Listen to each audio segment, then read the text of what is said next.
L'équipe de France s'est imposée assez facilement 4-1 face à l'Écosse. On va débriefer ce match dans cette vidéo. Salut à tous les gars, c'est Azial. Aujourd'hui, on se retrouve pour une nouvelle vidéo, un nouveau débrief. En ce moment, il n'y en a pas trop. Et oui, en période de sélection internationale, bien évidemment, on va quand même débriefer l'équipe de France. Un match que j'ai plus kiffé. Je dois l'avouer, je vous avais dit lors de Pays-Bas-France, j'avais débriefé, j'avais dit bon, vous connaissez mon amour pour les matchs de sélection quand c'est pas l'Euro, la Coupe du Monde. Je suis pas très emballé, etc.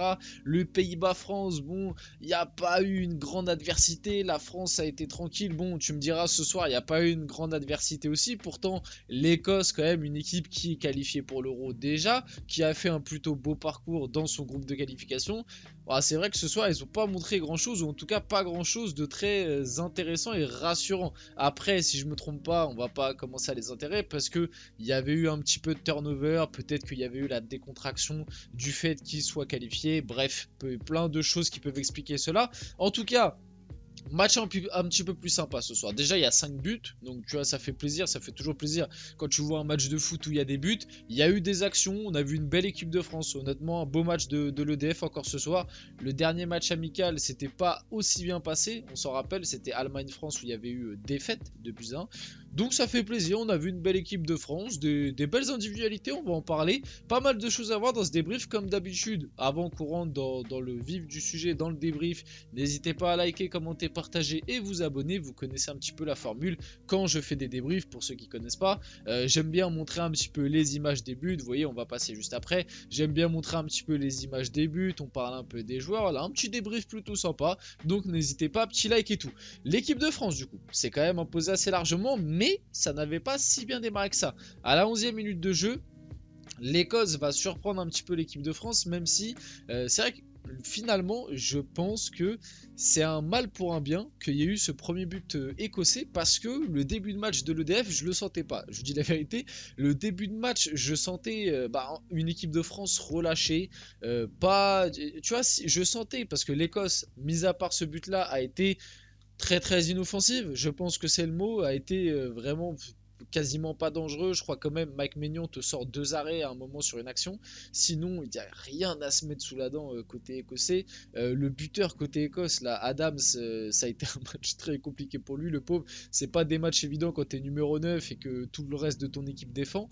Mais mis à part ce but, ce petit coup de massue pris, parce qu'en plus on va le voir, c'est sur une erreur de Kamavinga. Bah, l'Écosse, ils ont un petit peu rien eu à se mettre sous la dent. Et je pense que c'est un mal pour un bien que l'équipe de France ait pris ce but parce que moi je sentais une équipe de France un petit peu endormie dans les 10-15 premières minutes, enfin avant le but écossais du coup. Et puis une fois qu'il y a eu ce but écossais et il y a eu juste après l'égalisation de Pavard, on a senti une équipe de France un petit peu plus dedans, entreprenante. Et en plus Kamavinga, je trouve, il symbolise bien ça parce que début de entame de match catastrophique en vrai, hein, entame de match catastrophique, tu fais une passe D clairement. Vite fait, je vous montre le but écossais. Ici c'est Billy Gilmour qui a réussi à faire une petite différence et on l'a trouvé en appui, il se retourne, il centre, Kamavinga est sur la trajectoire et je pense qu'en fait avec son, bon Kamavinga on le sait il est gaucher, avec son pied droit il a voulu la relancer pour Tchouaméni, sauf qu'en fait il s'est complètement trompé, il l'a relancé sur Billy Gilmour qui du coup n'était pas hors jeu et tout seul devant le but en roule, ça fait un 0 pour l'Écosse et comme je vous l'ai dit je pense que ce but écossais a un petit peu réveillé tout le monde. Kamavinga fait une entame de match assez catastrophique, mais malgré tout, par la suite, on en reparlera, il a eu une bonne montée en puissance et au final, je trouve que c'est un match plutôt abouti de Kamavinga. On parlera des prestations individuelles françaises, bien évidemment, un petit peu après, une fois qu'on aura vu tous les buts. Donc, l'équipe de France a quand même pas mal réagi. 16e minute de jeu, donc 5 minutes après l'ouverture du score écossaise, il y a ce corner de Antoine Griezmann, corner, pardon, pas centre, corner sur la tête de Benjamin Pavard qui trompe magnifiquement le gardien, tête décroisée, poteau rentrant. Ça fait un partout, Pavard qui était chez lui, Pavard qui marque et il va pas s'arrêter là puisque 10 minutes après, non même pas, 8 minutes après, à la 24e minute de jeu, on a cette action où c'est sur une passe qui a cassé pas mal de lignes de Konaté qui arrive à trouver Mbappé dans la surface. Mbappé qui va bien se jouer du défenseur écossais, c'était Patterson si je me trompe pas. Il va se jouer avec un petit passement de jambes, il arrive à passer devant et centrer pied gauche. Et qui est là comme le renard des surfaces, Benjamin Pavard qui va mettre encore une fois une tête où le gardien ne peut rien faire. Ça fait 2-1 à ce moment là pour l'équipe de France. Pavard, nombre de buts en équipe de France 5, Ousmane Dembélé 4. Hop là, petite balle perdue pour Ousmane Dembélé. Ça me permet vite fait de parler de sa prestation. C'est pas un match, je dirais pas non plus que c'est un match mauvais ou catastrophique ou quoi. Mais le match d'Ousmane Dembélé, et c'est un petit peu pareil pour Giroud d'ailleurs, quand tu vois la performance globale française et le fait que la France a dominé une grande partie de ce match et a quand même marqué 4 buts, t'en sortir avec zéro statistique et très peu de mise en lumière dans le jeu, c'est quand même pas rassurant je trouve. Le match de Dembélé est moyen, je trouve celui de Giroud est pire. Parce que Dembélé il a su à des moments prendre un peu le ballon dans certains déplacements et tout. Même si la rentrée de Coman a été meilleure, mais c'est toujours un petit peu le souci de l'équipe de France, ce parallèle là. C'est qu'on a deux joueurs d'exception. En vrai, sur le point de vue intrinsèque, Ousmane Dembélé et Kingsley Coman. Enfin, comment moi j'ai l'habitude de dire Coman, mais je sais qu'il faut dire comment. Et Kingsley Coman, pardon. C'est deux joueurs qui, en termes de niveau, crois-moi que pas mal de sélections et de clubs aimeraient les avoir. Mais le souci de l'équipe de France, c'est que c'est vrai que ce côté droit, bah en fait, à chaque fois que tu en envoies un qui est en titulaire, il est moyen, neutre, un peu invisible ou bon à la limite, mais pas excellent. Tu vois, ça fait longtemps qu'il n'y a pas un mec côté droit qui a fait un match vraiment excellent. Et à chaque fois que son remplaçant quand il rentre, limite tu te dis ah mais il a fait un meilleur match que le titulaire, tu vois, c'est ça le truc un petit peu paradoxal et c'est pour ça que les deux tournent souvent, même si Dembélé je pense dans l'esprit de Deschamps a un petit peu plus cette place de titulaire que Kingsley Coman. En tout cas bon voilà, match moyen, Giroud ça a été un petit peu plus compliqué, mais voilà, Kylian Mbappé passeur décisif et plus globalement je voulais le noter parce que bon, quand il est mauvais, je le dis, je me prive pas pour le dire. Mbappé a fait un très bon rassemblement avec l'équipe de France. Et le match de ce soir d'Mbappé, c'est pas son plus grand match, c'est pas le match où il a été le plus mis en lumière, etc. Parce que finalement, on va le voir juste après, il est buteur en plus d'être passeur décisif, mais il est buteur sur un penalty. Donc voilà.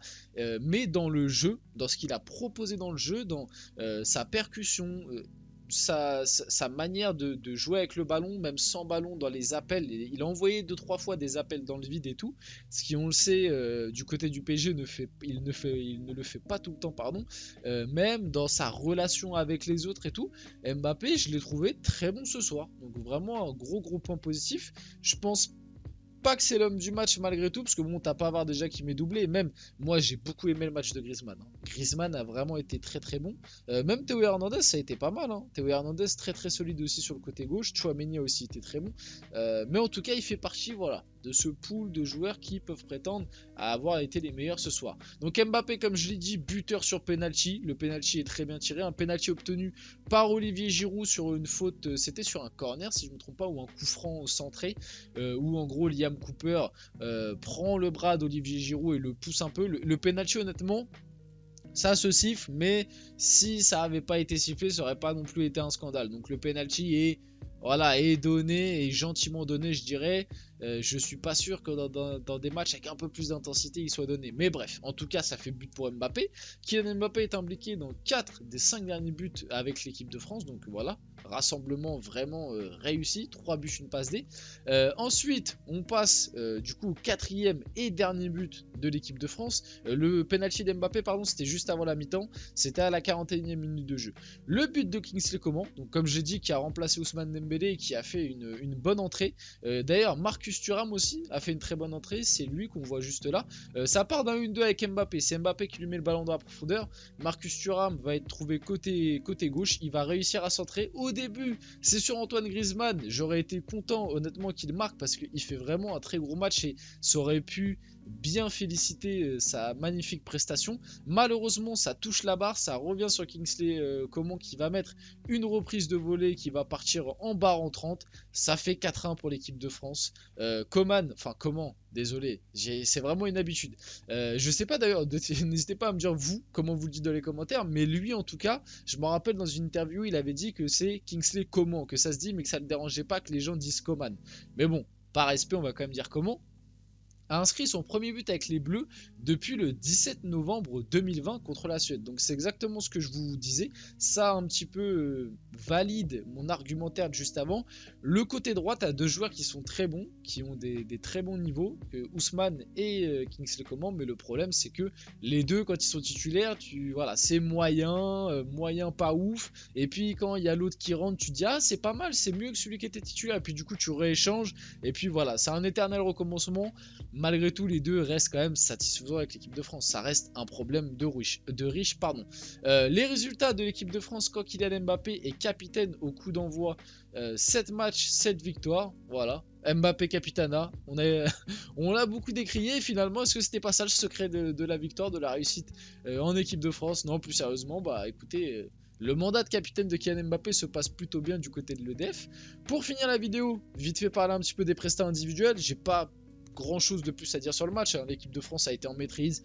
Une deuxième mi-temps avec un peu moins d'intensité de spectacle parce que voilà, il y avait déjà 3-1 à la mi-temps. La France a géré son sujet. L'attaque écossaise, il n'y a vraiment pas grand chose à se mettre sous la dent. À noter quand même, c'était un amical. Du coup, il y a eu pas mal de roulements. Il y a eu la première rentrée de Loukeba, la première rentrée aussi de Boubacar Kamara, si je ne me trompe pas. Thuram qui est rentré, Kingsley Coman qui est rentré, Youssouf Fofana et Randal Kolo Muani. Randal Kolo Muani qui aurait pu marquer d'ailleurs, peut-être il perd encore des points. C'est vrai que le rassemblement de Randal Kolo Muani, ça n'a pas été hyper rassurant et captivant, soyons honnêtes. Vite fait, qui a été très bon? Globalement, tout le monde. Les individualités qui ont plus sauté aux yeux, comme je vous l'ai dit, pour moi, t'as Pavard parce qu'il m'est doublé, très bon derrière. Konaté a aussi été très bon.